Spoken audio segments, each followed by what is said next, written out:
Nah, berarti saya pakai hak prerogatif saya. Ganti semua dari direkturnya, semua pejabat itu saya ganti. Ganti sama orang baru, direktur baru, kasubdit baru, kepala seksi baru. Saya bilang kerjakan ini ya. Itu penempatan langsung loncat, tapus gitu. Kita ini dimusuhin sama PJTKI. Tapi saudara tahu kan bahwa selama ini yang banyak memeras TKI itu ya mereka, saya bilang. Jadi artinya kalau Anda dimusuhi sama pemeras, kita di jalan yang benar.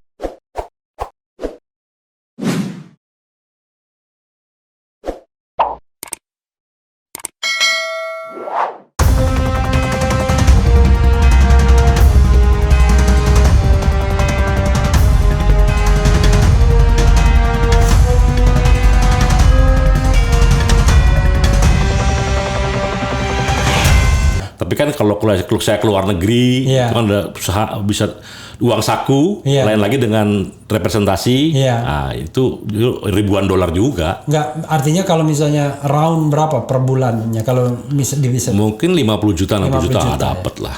Artinya sebenarnya masuk akal, masih masuk akal. Sense lah. Persoalannya adalah ini kan seluruh Indonesia, tidak semua kepala badan, ya kan? Gimana? Ini kan seluruh Indonesia. Berapa jumlah karyawan BNP 2 TKI? Waktu itu total yang payroll, honor dan bukan itu sekitar 1.600. 1.600 orang. Bagaimana mencegah? Ya katakanlah biasanya kan PJTKI ini kan treatment mungkin ke deputi ke apa mungkin atau ya sistem tadi Pak. Oke. Jadi kalau sistem tuh orang hanya boleh akses kalau punya password. Kalau dia nggak punya akses, dia nggak bisa akses. Jadi benar-benar kita bikin persulit.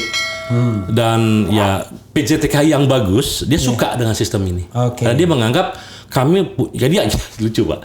Ada PJTKI yang kantornya nggak jelas, kita survei Pak, saya ingat tuh. Jadi saya itu saya mau mengadakan survei tentang PJTKI dan lembaga BLK.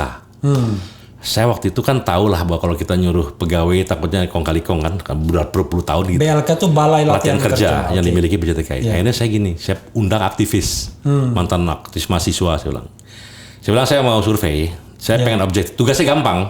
Tinggal datang aja nih bawa checklist. Ada kantor di mana, berapa kursinya, berapa mejanya, berapa gurunya, berapa ini. Ada checklist semua. Gak perlu nanya, datang. Tapi kalau Anda juga disogok, saya bilang. Ya sudah, hancurlah negara ini, saya bilang. Aktivis nih. Ya, hancur udah. Saya mau mengandalkan siapa lagi? Aktivis mahasiswa atau mantan gitu kan. Yang idealis. Kalau Anda juga bisa disogok, bisa 10 juta, 20 juta sama mereka misalnya, habis saya udah bubar semua lah, saya bilang. Jadi tolong, saya bilang, ini ada honornya, ada semua. Siap bang, nggak gitu kan. Udah sakit itu. Itu Pak, 60% saya stop BLK itu. Nggak boleh mengirim. Abal-abal semua? Abal-abal Pak.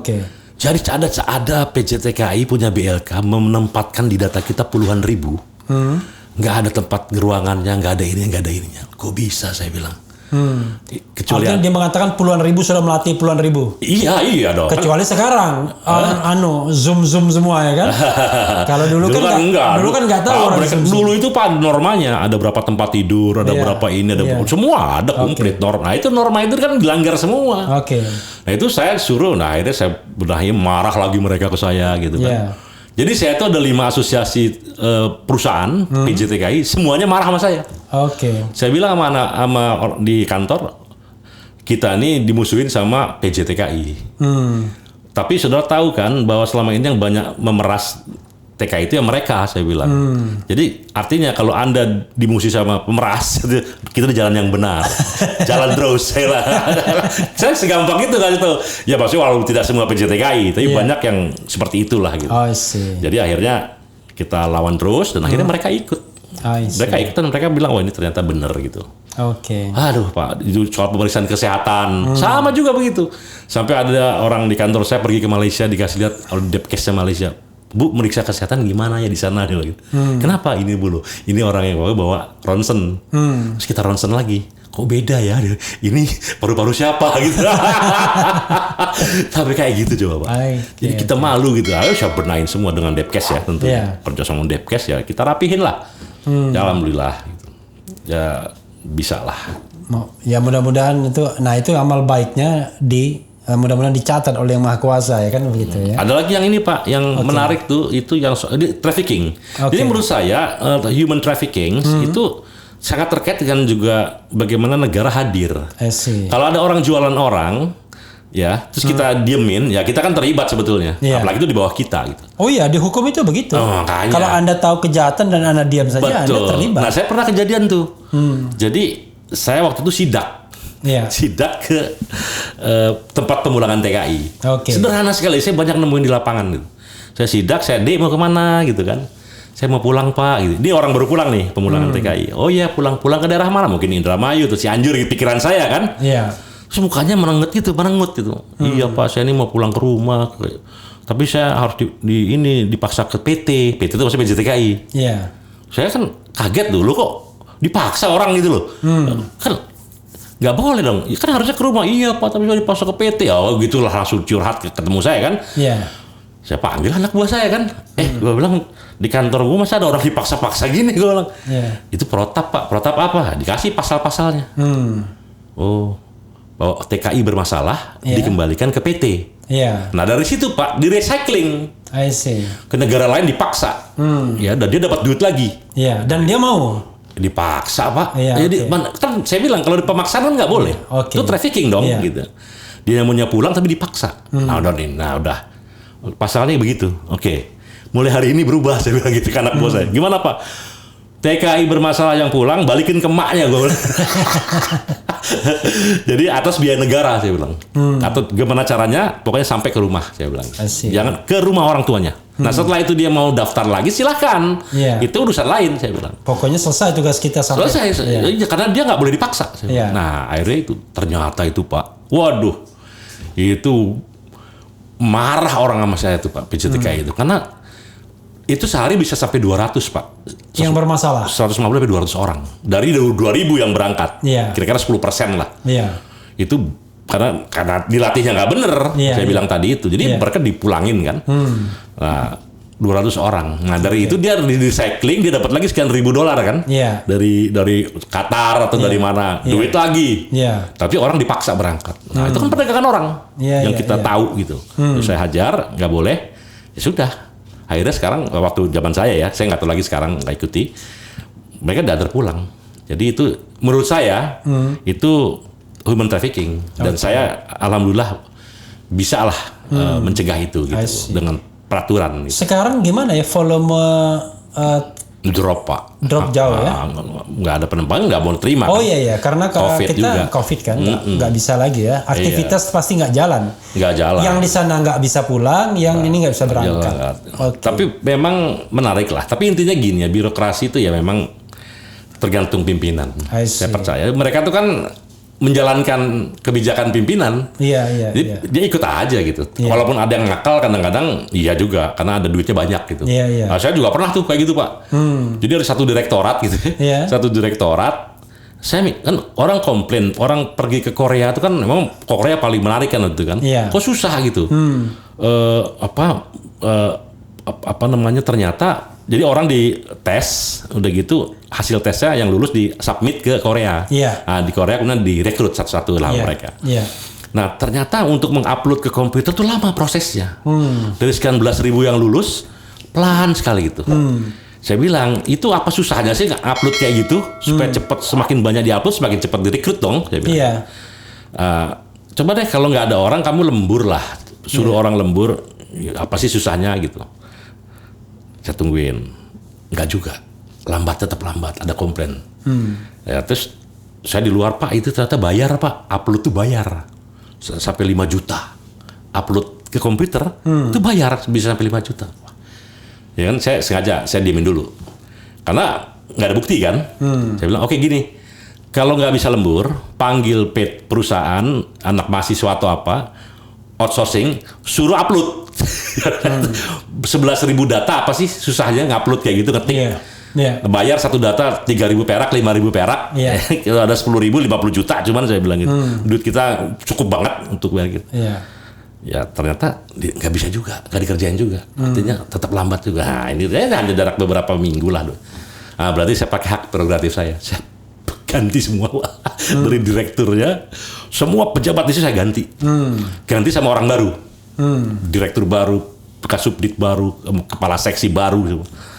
Saya bilang kerjakan ini ya, dikerjakan. Itu penempatan langsung loncat, kapus gitu. Dari berapa ribu jadi 11.000, dari 3.000 apa 4.000 gitu jadi 11.000. Itu kan nasib orang, Pak. Gaji sekian juta kan, waktu itu 16 juta kalau nggak salah. Ngapain sih kita bikin susah orang gitu loh? Itu diperlambat itu biar dia bayar. Jadi kalau lo mau pergi nggak? Iya. Kalau ini nggak kita upload. Iya. Jadi kayak gitu permainannya gitu. Nah ini nakal gitu. Itu kalau udah jengkel gitu saya ganti aja. Orang saya punya. Lalu mereka yang diganti kemana? Ya bisa kemana aja, bisa non job. Ya, tapi masalahnya kan nggak bisa dipecat. Iya, non job kan bisa. Iya, tapi nggak bisa dipecat. Nggak bisa dipecat, non job. ASN. Itu susahnya. Iya, nggak apa-apa ya udahlah gitu. Yang penting servisnya terhadap TKI jalan gitu. Dan itu ya terus seperti itulah. Ada yang kayak gitu-gitu. Jadi ada yang nakal gitu kan mungkin ini, tapi banyaknya sih sebenarnya mereka nurut-nurut aja gitu. Kalau kecuali mereka disogok ini bertahan gitu ya. Pokoknya ikan itu kalau kepalanya nggak busuk, ya insya Allah masih bisa dipertahankan. Ya saya rasa begitu. Tapi kalau kepalanya busuk, ya udah pasti ke bawah busuk. Saya sejak mimpin lembaga pertama Pak, itu WTP. Nggak pernah nggak WTP. Sampai inspektur saya bilang, orang bagian keuangan, Pak Jumhur, Pak Kepala, mana mungkin Pak, kita lembaga baru berdiri, Bapak langsung minta WTP. Wajar tanpa pengecualian. Kenapa? Kita nggak ada orang Pak. Siapa yang bisa melaporkan keuangan dengan baik? Saya bilang. Kita paling tinggi itu wajar dengan pengecualian. Udah paling tinggi. Dalam hati saya mau WTP. Kalau nggak bisa, lu saya lewat dong jabatan lo, kira-kira gitu kan. Jadi gini ya, kalau kita nggak punya orang, itu BPK banyak orang, BPKP. Tolong pegawai kita yang mau menservis laporan keuangan, di training sama mereka. Mereka dengan senang hati kok mau men-training kita. Cara menyajikan data keuangan yang rumit-rumit itu. Lakukan itu, pasti bisa WTP saya bilang. Kalau nggak ada alasan, nggak ada orang, kerja keras, siap Pak, karena takut juga kan akhirnya kan. Kalau nggak perform, ya bisa gue ganti dong. Akhirnya mereka kerja keras, mungkin mengundang mereka pelatihan soal keuangan, langsung WTP Pak. Tapi kalau sekarang kan eselon 1 itu tidak boleh diganti kepala kan? Sekarang. Itu memang dari dulu presiden. Oh, tetapi usul ya? Kita. Usul dari menteri atau kepala badan. Oh, tapi biasanya kalau sudah diusul ya udah jalan tuh barang itu kan biasanya. Ya ada 3 orang kan, 3 nama biasanya. Ada sidangnya kan kalau dulu ya. Iya. Jadi saya mengusulkan calon deputi, ada 3 nama. Iya. Nah, tapi biasanya kita punya preferensi. Oh pasti dong. Cuma kalau di sana lebih hebat backingnya dia yang terpilih. Tapi ya rata-rata sih itu banyak ke ininya Pak. Kepala badan itu menterinya dia karena usernya kan. Iya, kebangetan sih memang. Memang user. Nggak tahu sekarang ya kalau dulu sih. Walaupun untuk hal-hal yang strategis lainnya tergantung. Nah, itu memang yang tergantung kayak Dirjen Pajak, presiden mungkin. Itu presiden langsung dari awal udah. Presiden, wakil presiden. Nah, udah ngeker lah. Tergantung interestnya kemana kan, tuh barang kan. Tapi kalau yang biasa-biasa sih rata-rata yang lo enak kerja sama siapa gitu lah kira-kira masih kayak begitu. Sekarang apalagi kan ada itu kan bidding itu. Iya. Zaman saya udah mulai bidding saya. Eselon 1 itu kan jabatan 5 tahun sebenarnya kan ada itu aturannya. Tapi banyak sekali dilanggar dan kadang-kadang ketika dilanggar itu nggak ada tindak lanjutnya ya kan. Iya. Saya lihat misalnya gini lah. Misalnya sekarang tahun berapa? 2021. 2015 udah 6 tahun tuh ada sebuah lembaga yang sudah hampir 6 tahun tuh. Itu nggak diganti-ganti sekjennya misalnya. Oh banyak dulu gitu. Iya. Ya saya nggak tahu tuh. Aneh gitu loh. Ada sekjen sebuah lembaga sampai 10 tahun gitu-gitu. Ada. Karena gini, saya percaya kalau makin lama orang di satu jabatan, pasti betul. Abuse of power. Capek juga, sebenarnya bosen. Bosen, tidak ada achievement lagi, dan kecenderungan ada abuse of power kan. Kalau kita tidak punya lagi gairah untuk melakukan sesuatu karena cuma pengulangan, maka kemungkinan kita tidak ada achievement baru dan ada abuse of power karena kita menikmati akhirnya kan. Akhirnya begitu. Oke. Ya saya alhamdulillah lah ya WTP ya saya sejauh ini saya relax saja gitu dan bisa dicapai ternyata gitu. Kalau kita serius ya. Tapi syaratnya satu, jangan cawe-cawe. Iya. Nah kalau Anda minta WTP tapi sambil cawe-cawe, itu nggak bisa. Anak gua bingung. Iya. Oh Pak, ini kan nggak bener Pak. Kalau Bapak mintanya ke sini sih, proyek ini ke sini ke sini. Susah tuh. Oh iya. Jadi syaratnya itu. Itu sebenarnya jadi sahabat daerah sekalian, sebenarnya memimpin lembaga itu gampang kalau kita nggak punya interest. Iya. Nggak punya yang personal interest yang menyimpang. Betul. Jadi kalau kita lempeng lurus tuh enak banget kita. Iya, gitu. Syaratnya itu aja. Iya. Mereka juga enjoy kerja sama kita gitu. Karena nggak dipaksa harus punya preferensi ke sini gitu. Iya. Nah, akhirnya jadi barang itu. Yang parahnya karena saya misalnya ada di sebuah lembaga, wah bicara tentang begini, soal anti korupsi dan lain sebagainya. Biasanya kalau lembaga nulis ini kawasan bebas korupsi dan lain sebagainya, biasanya itu makin banyak korupsi. Besok ditangkap ya. Beberapa kasus gitu ya. Iya. Allahu Akbar. Oke, Bung. Last word itu buat RH sobat RH sekalian. Ya, saya rasa walaupun kita dalam situasi yang mungkin mendung ya. Tapi saya yakin masih banyak orang-orang yang punya integritas. Orang-orang yang terhormat seperti Bung Refli ini, man of honor, Pak. Insya Allah ya, man of honor itu orang yang berbicara memang sesuai dengan kapasitas dan tidak terganggu oleh rayuan-rayuan lain. Insya Allah. Dan sehingga bangsa ini akan lebih baik gitu ya, ketika dia punya jabatan atau punya apa, tidak berubah karena jabatan, tapi dia tetap menjalankan idealismenya. Walaupun banyak halangan, tapi kalau kita konsisten, persisten, istiqomah lah istilahnya. Insya Allah bisa kok. Dan kita masih punya waktu, jadi tetap optimis. Dunia berputar, ya, kekuasaan juga bisa berputar. Ya, mudah-mudahan kita lebih baik lah. Siapapun yang akan jadi penguasa atau yang sedang berkuasa pun mudah-mudahan juga bisa lebih baik lagi ke depan ini. Insya Allah. Ya, sobat daerah sekalian, itu tadi ya. Yang penting tetap di channel ini. Cia. Thank you.